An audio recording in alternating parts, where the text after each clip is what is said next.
શું તમે ક્યારે વિચાર્યું છે કે કાલે આ જ સમયે તમે શું કરી રહ્યા હશો? નમસ્કાર મિત્રો, જ્ઞાન વૃક્ષના 90 દિવસના સ્પોકન ઇંગ્લિશ કોર્સના ડે 23માં તમારું ખૂબ ખૂબ સ્વાગત છે. અત્યાર સુધી આપણે પ્રેઝન્ટ અને પાસ્ટની ચાલુ ક્રિયાઓ તો શીખી લીધી, પણ આજે આપણે એક બહુ જ ઇન્ટરેસ્ટિંગ ટોપિક જોવાના છીએ. ચાલુ ભવિષ્યકાળ એટલે કે કન્ટિન્યુઅસ ફ્યુચર ટેન્સ. તો ચાલો ફટાફટ શરૂ કરીએ. હવે આજના ટોપિકમાં આગળ વધીએ એ પહેલાં મારો તમને સીધો એક જ પ્રશ્ન છે. What will you be doing tomorrow at 12 PM? એટલે કે આવતીકાલે બરાબર બપોરે 12 વાગ્યે તમે કઈ ક્રિયા કરી રહ્યા હશો? રોજબરોજના જીવનમાં આપણે વારંવાર આવું બોલતા હોઈએ છીએ ને કે કાલે તો હું ટ્રાવેલ કરી રહ્યો હોઈશ કે હું મૂવી જોઈ રહ્યો હોઈશ. બસ આ જ વાતોને ઇંગ્લિશમાં કેમ બોલવી એ આજે આપણે પરફેક્ટલી શીખવાનું છે. તો સૌથી પહેલાં એ સમજી લઈએ કે આ કન્ટિન્યુઅસ ફ્યુચર ટેન્સ એક્ઝેક્ટલી છે શું? જો જ્યારે આવનારા સમયમાં એટલે કે ભવિષ્યમાં કોઈ પર્ટિક્યુલર સમયે તમારી કોઈ ક્રિયા ચાલુ હશે તેવું તમારે બતાવવું હોય ને ત્યારે આ કાળ વપરાય છે. હવે ગુજરાતીમાં આપણે આને કેવી રીતે ઓળખી શકીએ? બહુ જ સિમ્પલ છે. વાક્યના છેડે હંમેશા રહ્યો હોઈશ, રહી હશે અથવા રહ્યા હશે આવા જ શબ્દો આવશે. હેને એકદમ ઇઝી? હવે તમને કદાચ એવો વિચાર આવતો હશે કે યાર, સાદા ભવિષ્યકાળ અને ચાલુ ભવિષ્યકાળ વચ્ચે શું ફરક છે?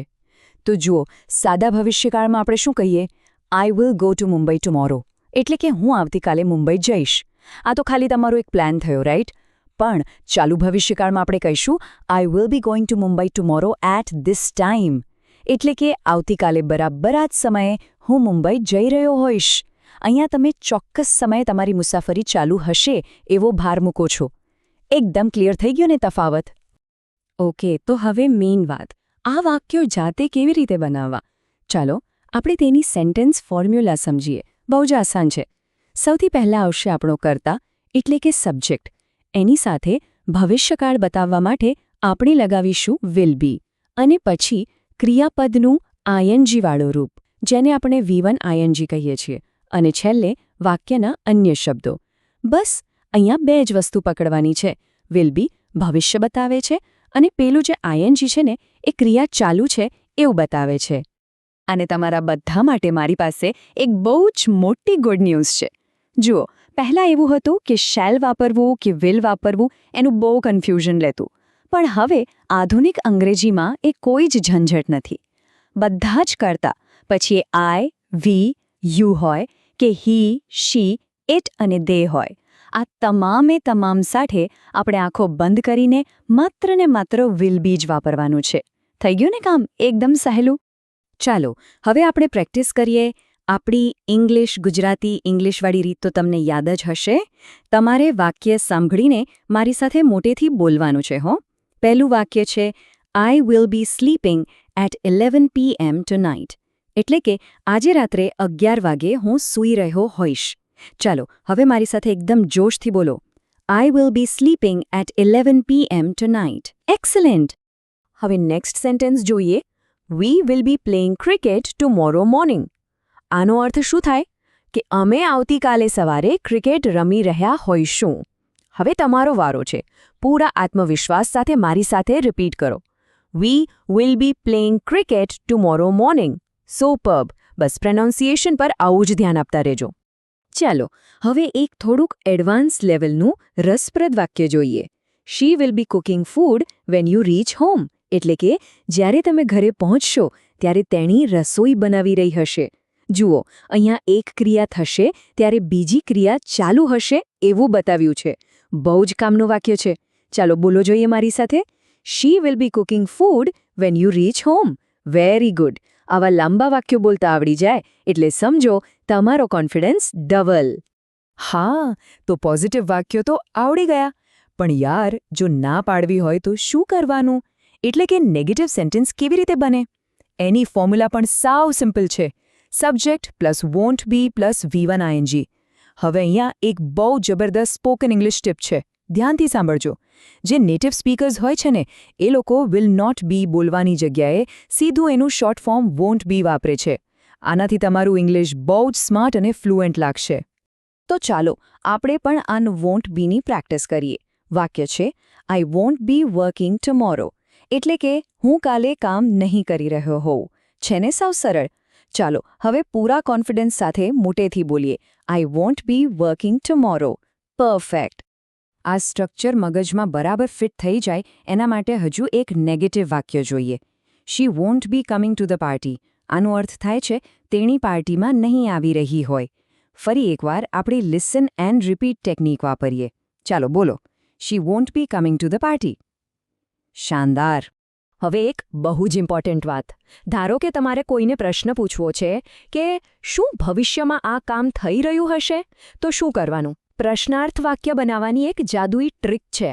ખાલી પહેલા વિલને ઉઠાવીને વાક્યની સૌથી આગળ મૂકી દેવાનું, અને પેલું જે બી છે ને એ તો પોતાની જગ્યાએ એટલે કે કર્તાની પાછળ જ રહેશે. એટલે આપણી ફોર્મ્યુલા બની જશે will plus subject plus be plus V1 ING plus પ્રશ્નાર્થ ચિહ્ન. ચાલો આ ફોર્મ્યુલા વાપરીને પ્રેક્ટિકલ પ્રશ્ન પૂછતા શીખીએ. ઉદાહરણ તરીકે, will you be studying at 8 PM? એટલે કે શું તમે 8 વાગે ભણી રહ્યા હશો? હવે જ્યારે પ્રશ્ન પૂછતા હોઈએ ત્યારે આપણો અવાજ પણ પ્રશ્ન પૂછતા હોય એવો જ આવવો જોઈએ, રાઈટ? ચાલો એ જ એક્સપ્રેશન સાથે બોલીએ. Will you be studying at 8 PM? Great, એકદમ નેચરલ લાગી રહ્યો છે. અને જો તમારે વોટ કે વેર વાળો એટલે કે WH પ્રશ્ન પૂછવો હોય ને, તો એ શબ્દ પહેલાં વિલની પણ આગળ લાગી જશે. સૌથી વધારે વપરાતો આ પ્રશ્ન જુઓ. What will you be doing tomorrow evening? એટલે કે આવતીકાલે સાંજે તમે શું કરી રહ્યા હશો? ચાલો પૂરા ઉત્સાહ સાથે આ પ્રશ્નની પ્રેક્ટિસ કરીએ. What will you be doing tomorrow evening? ખૂબ જ સરસ. હવે તમે ઇંગ્લિશમાં કોન્વર્ઝેશન કરવા માટે એકદમ રેડી છો. હવે આગળ વધતા પહેલા ફટાફટ આપણે ત્રણેય ચાલુ કાળનું એક જ નજરમાં રિવિઝન કરી લઈએ, એટલે ક્યારેય ભૂલાય જ નહીં. વર્તમાન કાળમાં આપણે કહીશું આઈ એમ પ્લેઇંગ, એટલે કે હું અત્યારે રમી રહ્યો છું.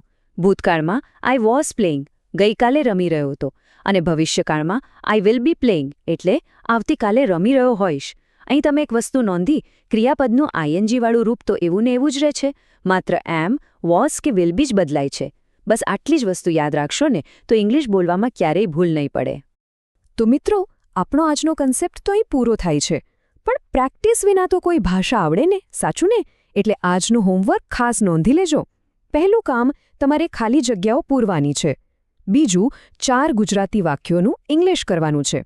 અને ત્રીજું, આ મારું ફેવરેટ છે, ફ્યુચર ઇમેજિનેશન ગેમ.